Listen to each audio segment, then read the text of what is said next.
Halo Literatus. Semoga kalian selalu sehat dan waras selalu. Sebelum lanjut, ayo dukung channel ini. Presiden Jokowi, bertanggung jawablah. Hentikan praktek-praktek rekayasa kasus oleh polisi. Indonesia krisis hukum dan keadilan. Hukum dan keadilan butuh Anda. Film Vina yang menjadi awal mula terbongkarnya borok polisi, yang gemar merekayasa kasus demi pangkat dan jabatan, terbukti kini mulai menyudutkan Polri. Namun, tentu saja, tidak kemudian membuat Polri membenah diri, Polri malahan terus-terusan membela diri, menutup rekayasa dengan rekayasa yang lain. Presiden sebagai kepala negara, sekaligus kepala pemerintahan, sudah seharusnya turun tangan, mengurusi masalah hukum kita yang begitu pelik. Terutama sekali, dalam kasus Jessica dan Vina, yang mana terjadi di bawah masa jabatan Presiden Jokowi. Selain itu, Presiden sebenarnya bertanggung jawab terhadap fenomena hukum yang dipermainkan, atas dasar beberapa alasan. Namun, sebelum kita menuntut tanggung jawab Presiden, mari terlebih dahulu, kita membeberkan bukti-bukti bahwa, kasus besar di bawah rezim Presiden Jokowi, yakni, kasus Jessica dan Vina, memang hasil rekayasa polisi. Mari kita bersama-sama memperhatikan kasus Jessica dan Vina, terutama dalam hal kesamaan dari kedua kasus tersebut. Terjadi pada tahun 2016. Kasus Vina dan Jessica sama-sama terjadi pada tahun 2016. Bedanya adalah, kasus Jessica kopi sianida terjadi pada awal tahun, bulan Januari, sedangkan Vina Cirebon terjadi pada bulan Agustus 2016. Kesamaan tahun terjadinya kedua kasus yang penuh misteri tersebut, mungkin saja dinilai sebagai suatu kebetulan. Akan tetapi, kebetulan sekalipun, sangat mungkin untuk diciptakan. Kesamaan terjadinya kedua kasus tersebut, sebenarnya sangat mencurigakan. Kedua kasus ini, sepertinya direncanakan oleh oknum-oknum tertentu, yang tentu saja demi uang dan jabatan.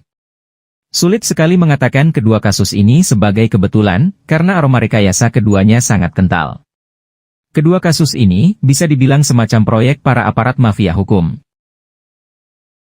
Tentang pembunuhan berencana. Kasus kopi sianida, yang telah memenjarakan Jessica selama 20 tahun, dikategorikan sebagai pembunuhan berencana. Sebagaimana diketahui berdasarkan proses persidangan, yang dilakukan selama 32 kali tersebut, Jessica dinyatakan terbukti bersalah, dengan melakukan tindakan pembunuhan berencana.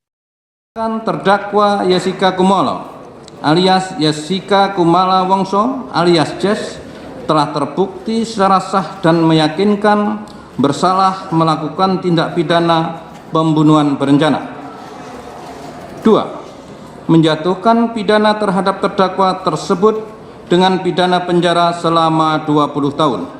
Padahal, kita semua tahu bahwa, selama 32 kali persidangan, tidak pernah mampu membuktikan kapan Jessica merencanakan pembunuhan terhadap Mirna Salihin. Begitu pula kasus Vina Cirebon, kematian Vina bersama kekasihnya Eki, terbukti di dalam persidangan, dilakukan dengan perencanaan oleh para pelaku, yang beranggotakan 11 orang, dengan 3 orang masih DPO. Untuk DPO, 1 orang DPO sudah ditangkap.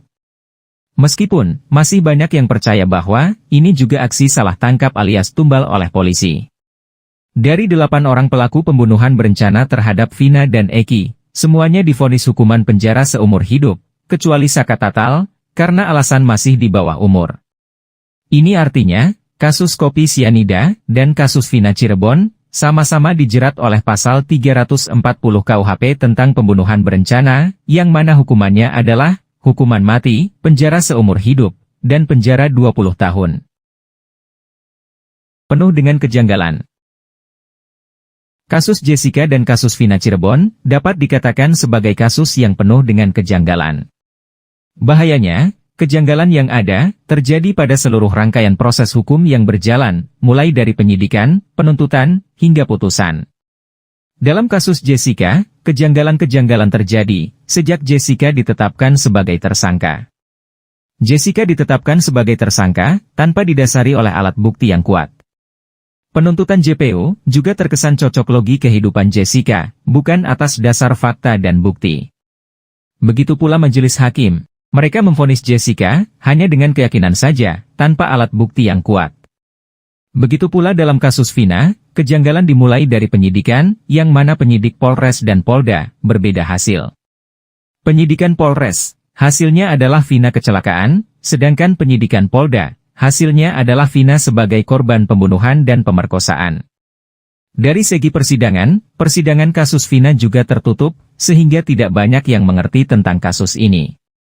Lebih lucunya, masih ada pelaku yang berstatus sebagai DPO, dari tahun 2016 hingga 2024. Rasa-rasanya, tanpa ada film Vina, maka polisi tidak akan mencari DPO tersebut. Memiliki korban alias tumbal. Kasus Vina yang kini hebohkan publik tanah air, memiliki aroma rekayasa yang kental. Kasus yang diungkap sendiri oleh korban, yakni, Vina melalui arwahnya, yang merasuki temannya Linda, semakin menguatkan kecurigaan publik, bahwasannya, polisi yang mengurusi kasus ini, sepertinya menyembunyikan sesuatu di dalam perkara kematian Vina. Terlebih lagi, kalau kita mengikuti pengakuan Saka Tatal, yang mengklaim dirinya korban salah tangkap, maka kita pasti semakin curiga bahwa, kasus Vina memang syarat rekayasa. Sama seperti kasus Jessica. Selain itu, terjadinya perubahan BAP yang dilakukan serempak oleh 8 orang pelaku, semakin menambah kecurigaan, jangan-jangan, penyidik dan jaksa, bermain api dalam kasus ini. Selain Saka yang kini sudah bebas, kuasa hukum dari 7 pelaku yang masih mendekam di penjara, juga mendesak Polri melakukan pengusutan ulang kasus Vina. Mereka mengklaim, mereka juga korban salah tangkap, yang terpaksa mengaku karena penyiksaan polisi. Viral karena difilmkan.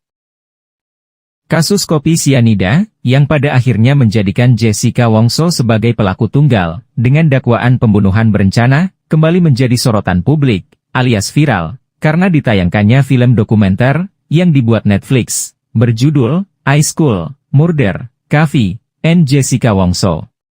Film dokumenter besutan Netflix inilah, yang kemudian membuka mata publik, bahwasannya kasus kopi sianida, memang penuh kejanggalan, bahkan kental dengan rekayasa.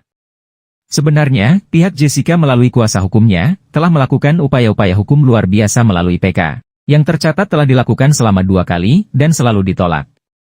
Terkait kasus Jessica yang kembali viral karena film, tidak ada upaya serius dari penegak hukum, untuk menanggapinya. Padahal, pada waktu itu, Otto Hasibuan, menggalang kekuatan sosial, semisal dengan doa solidaritas untuk Jessica, yang diikuti ribuan pengacara. Bahkan, kejanggalan kasus yang menimpa Jessica, disuarakan secara lantang oleh anggota DPR Beni Kabur Harman.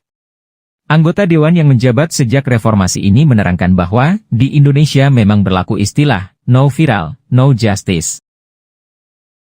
Keadilan itu tidak berjalan di atas ruangan yang hampa. Keadilan itu ditentukan oleh uang. Maka orang bilang, no money, no justice. Keadaan yang kedua, keadilan juga ditentukan oleh tekanan publik. Semakin kuat tekanan publik, semakin tinggi keadilan itu akan diberikan oleh hakim. Itulah kasus Jessica, peradilan sesat. Maka, no viral, no justice. Kasus Jessica kita semua ketipu kan Pak Anca.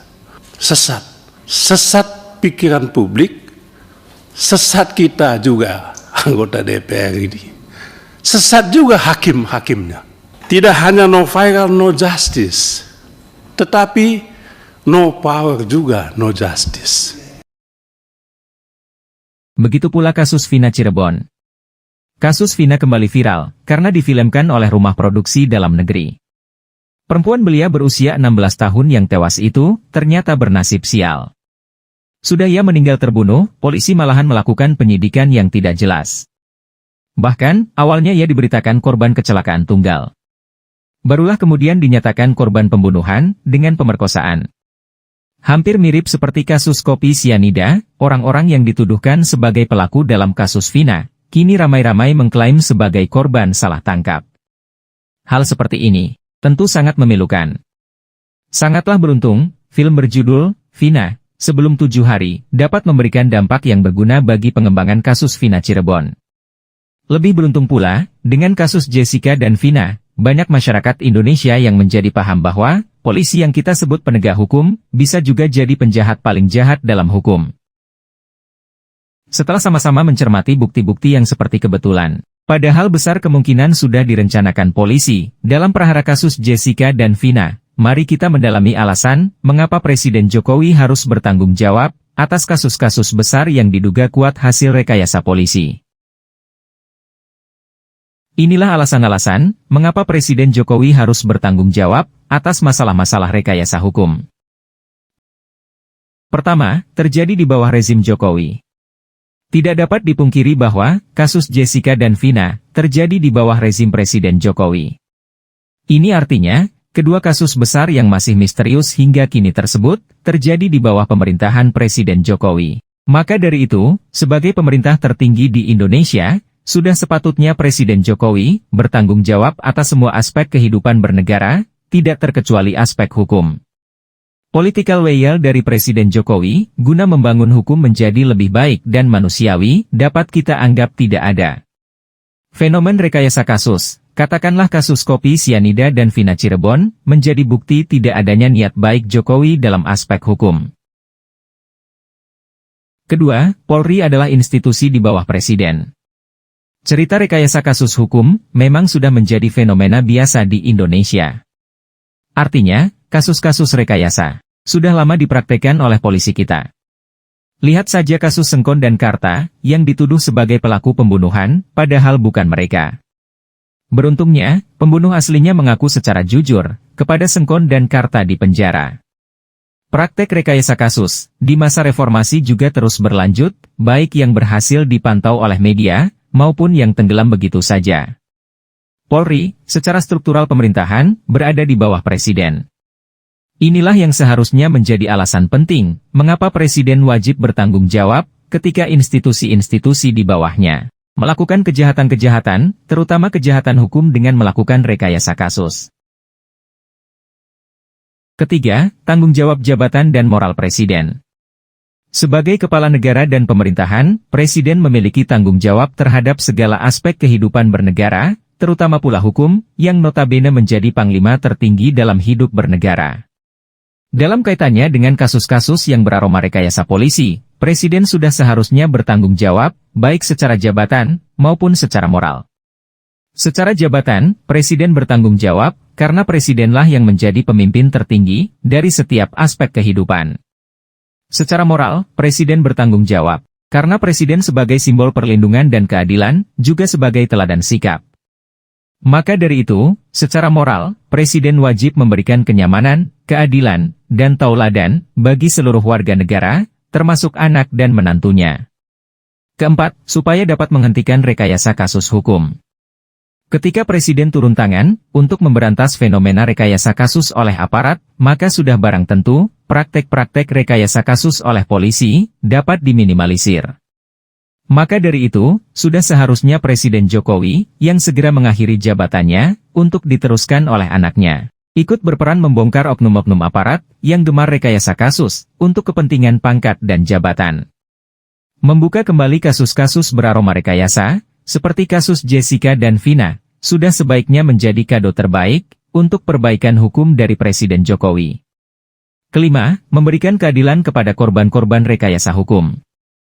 Kasus-kasus hukum hasil rekayasa, tentu saja memberikan pangkat dan jabatan yang menjanjikan, bagi aparat yang bersangkutan. Akan tetapi, memberikan penderitaan mental dan fisik, bagi mereka yang menjadi korban rekayasa. Sudah fisik dan mental sakit, nama baik mereka juga dipertaruhkan. Padahal, dengan ikut berperannya Presiden dalam membongkar praktek-praktek rekayasa kasus, bukan tidak mungkin, korban-korban rekayasa kasus, yang hingga kini masih mendekam di penjara, dapat memperoleh keadilan. Selain itu, dapat kembali memperoleh kehormatan mereka sebagai manusia. Keenam, merusak citra negara hukum. Sadarkah Anda, negara-negara besar dan kaya di luar negeri, enggan berinvestasi secara menjanjikan dengan Indonesia, bukan karena Indonesia tidak menjanjikan, tapi karena hukum Indonesia sangat buruk. Hukum di negeri kita tidak lebih dari barang dagangan, yang selalu dilelangkan, siapa yang berduit, maka dialah yang akan dapat membeli hukum. Dengan adanya tambahan 1 Apple Developer Academy, maka nilai investasi Apple di Indonesia saat ini sekitar 1,6 triliun rupiah. Kalau dibandingkan dengan Vietnam, nilai investasi Apple di Indonesia sangat kecil dan berbanding jauh. Pasalnya, Apple baru saja menambah nilai investasi kepada Vietnam usai Tim Cook berkunjung ke Vietnam. Dengan tambahan itu, maka Apple sudah menggelontorkan investasi dengan total sekitar 255 triliun rupiah. Kasus-kasus rekayasa, katakanlah kasus kopi sianida dan Vina Cirebon, telah merusak hukum kita secara sadis. Bagaimana tidak, sejak 2016 hingga kini, tidak didapatkan keadilan pada kedua kasus tersebut. Inilah alasan, mengapa Presiden Jokowi wajib bertanggung jawab, karena kejadian hukum semisal rekayasa kasus, telah merusak citra hukum Indonesia.